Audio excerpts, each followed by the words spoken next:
आता आलो आहोत खंडगिरीच्या लेण्या बघण्यासाठी. भुवनेश्वरपासून अगदी जवळ आहे, म्हणजे हे सगळं खूप जवळजवळच आहे. जगन्नाथपुरी, भुवनेश्वर आणि कोणार्क, म्हणजे अगदी तुमचं 2-3 दिवसात या सगळ्या गोष्टी कव्हर होऊ शकतात, इतक्या जवळ अंतरावर आहे. तर या लेण्यांना मी तुम्हाला खालूनच दाखवते, आम्ही वर नाही चढलो. आत्ता वाजले 4:30, पण सूर्यास्त इतक्या जवळ म्हणजे असं अंधारायला आलं आहे. आणि लेण्यांच्या एक्झॅक्ट अपोजिट ही जी माणसं इकडे चढत आहेत, हे दिगंबर जैन मंदिर आहे. खूप मोठं मंदिर असावं असा त्या गर्दीवरून अंदाज आला. आम्ही तिकडे पण वर नाही गेलो.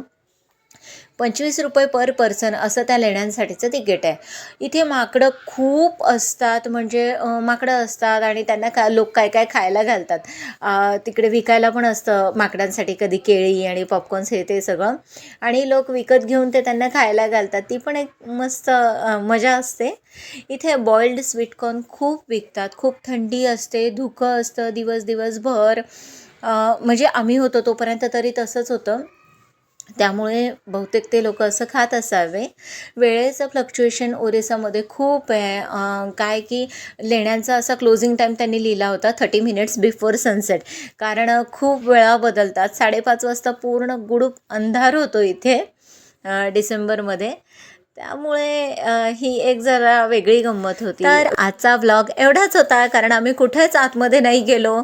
आणि पुन्हा भेटूया पुढच्या व्लॉगमध्ये. तोपर्यंत take care and bye bye.